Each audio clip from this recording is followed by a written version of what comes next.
Faego de Sama, bel bonjour Semounia. Alors aujourd'hui il pleut et les plantes elles adorent ça.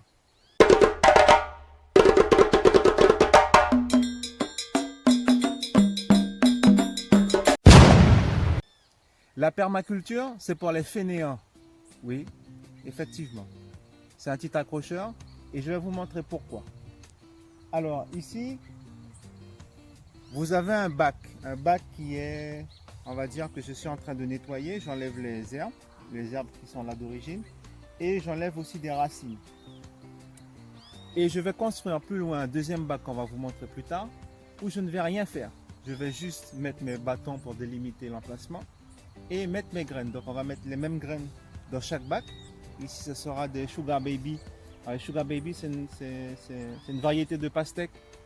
Et puis on va voir ce que ça va donner. Et ici je vais vous montrer que tout le travail qu'il y a à faire pour arracher les herbes. Et de l'autre côté, le non-agir de Fukuoka, c'est-à-dire laisser la nature faire son travail, planter et récolter ses fruits. Donc c'est un test bien sûr, parce que nous sommes, comme j'ai dit dès le départ, je suis un apprenti.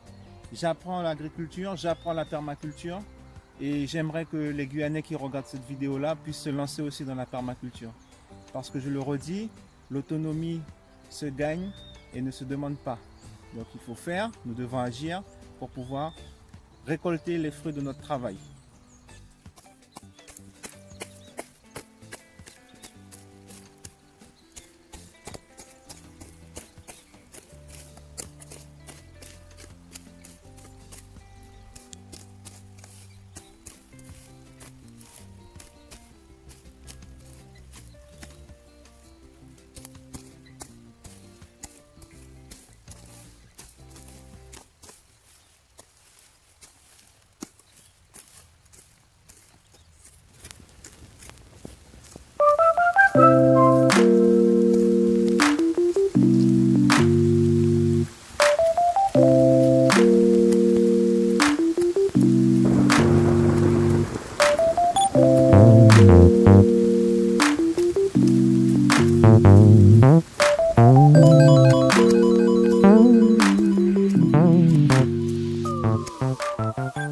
Voilà, j'ai fini une partie.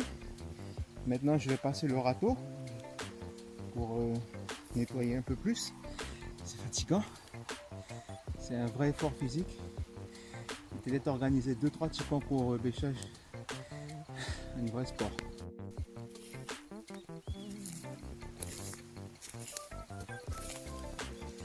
Alors ici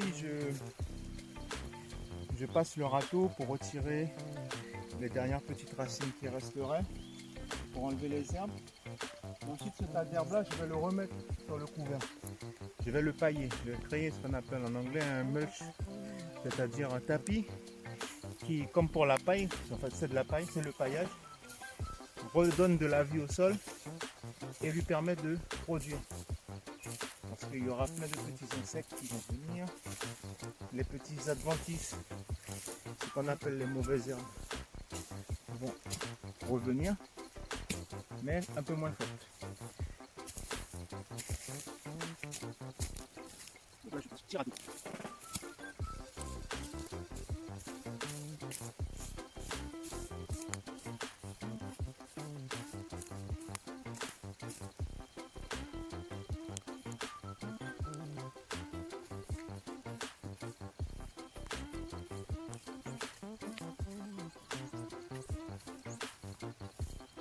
Bon.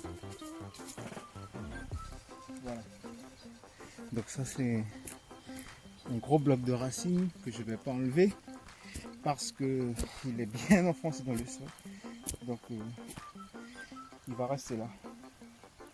Celui-là aussi d'ailleurs. Par exemple, même d'une terre non travaillée où poussent des graines. Alors, ici vous avez un petit plant de riz qui a poussé là, alors que je l'ai jeté par inadvertance. Ici aussi, ce sont des graines de riz qui ont été jetées par inadvertance et qui ont pris. Donc vous voyez que sans travailler la terre, juste en mettant un petit couvert végétal, alors ici du charbon et du bois que j'ai découpé, des morceaux de bois que j'ai récupérés dans le sol. C'était les premiers, les premiers défrichages de cet abatis. Et il y a du bois qui est resté, du bois mort.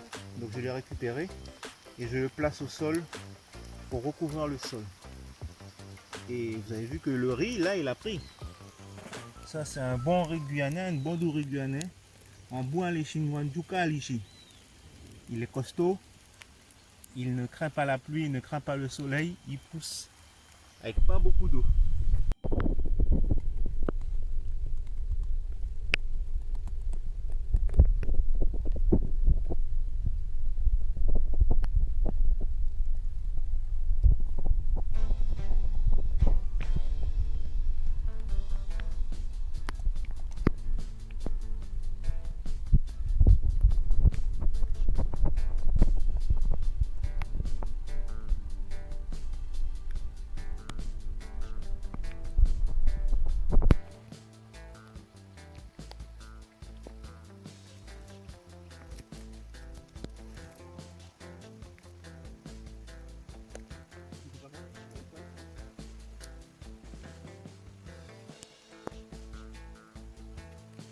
Voilà.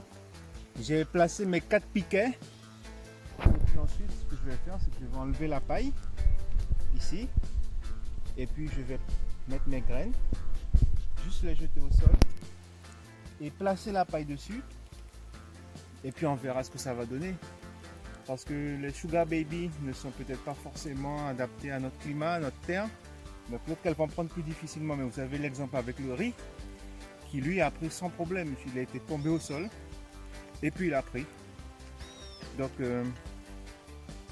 c'est vraiment, dans cette méthode là, c'est enlever tous les efforts inutiles, que ce que M. Foucault appelait les efforts inutiles que l'agriculture peut produire et qui augmentent le prix des aliments. Donc ici, vous voyez, j'ai fait 4 petits trous avec 4 piquets. Je pose les graines au sol et ensuite je laisse la nature faire son travail. Donc c'est ce qu'on va essayer là aujourd'hui. Et puis nous aurons le résultat dans 4 mois. Normalement dans 4 mois. Donc de temps en temps, si dans 2 mois normalement il devrait faire très très chaud, donc il faudra venir arroser. Là aujourd'hui on a la chance qu'il pleut, donc le sol sera encore humide. Et on aura la chance là, avec le paillage, de garder cette humidité encore très longtemps dans le sol. Et créer cette petite vie là à l'intérieur de ce sol.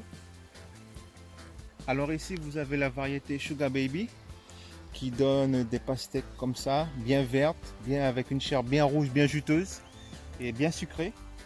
Et normalement si elles prennent là aujourd'hui dans le sol, avec la saison sèche, le soleil va faire son travail et va rendre ces pastèques là vraiment sucrées. Donc elles ne sont pas F1, ça veut dire que je peux réutiliser les graines. Je peux réutiliser les graines une fois que les pastèques auront poussé.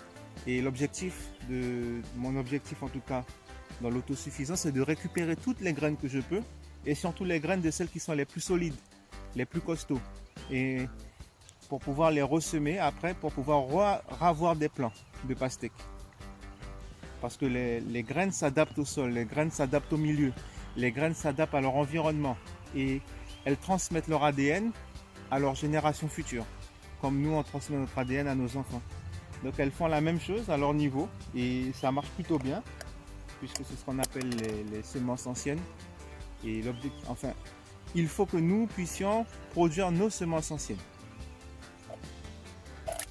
Je vais juste les... Alors vous voyez, elles ont un aspect bleuté, ils mettent quelque chose dessus, je ne sais pas ce que c'est encore. Mais bon, ça ne doit pas être très éthique, mais bon. Il faut bien commencer par des petites graines, surtout que les graines paysannes sont très compliquées à trouver en Guyane. Donc on va juste les souder.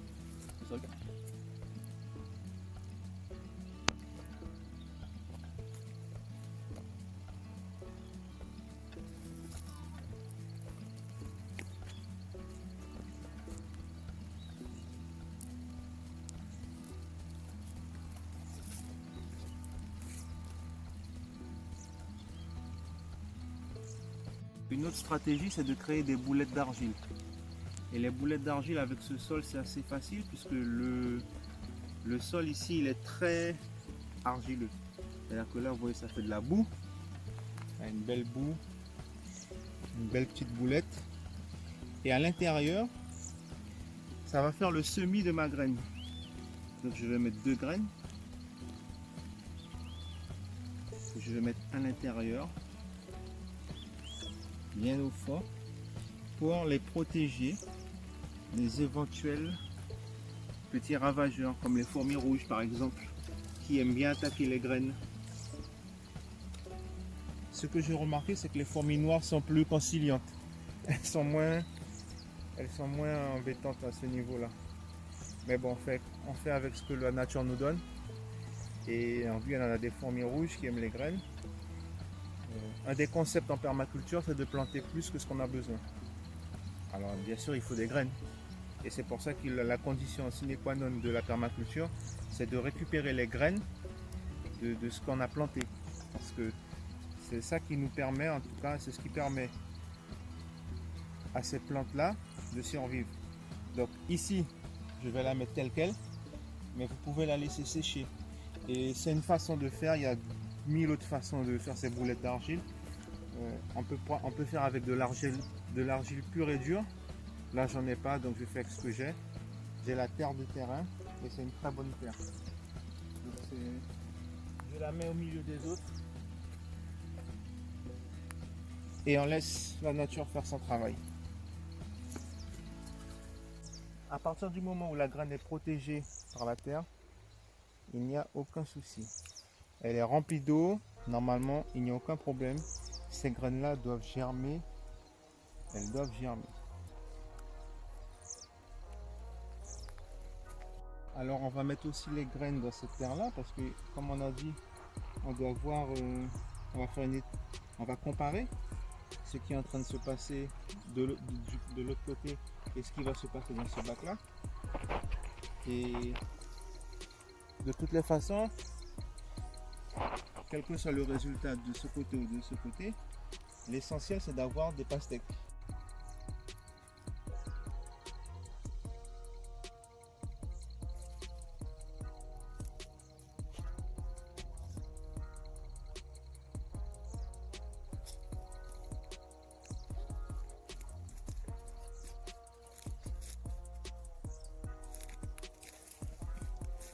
Alors, la façon dont je procède n'est pas très académique. Normalement, il faut faire des lignes, des petits points et de planter les graines dans ces lignes-là, espacer les graines pour que les pastèques ne se chevauchent pas. Mais là, on est dans des tests. Et vraiment là, quelque part où là, on espère que la nature va nous aider pour permettre à ces graines de pousser assez rapidement. Ici, je vais hacher les herbes que j'ai récupérées du terrain pour replacer sur cette zone-là. Ces herbes-là, je vais les récupérer. Et puis celle-là aussi.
Donc pour conclure cette vidéo, vous avez bien compris que la permaculture, c'est pas pour les fainéants, parce qu'il y a quand même du travail manuel.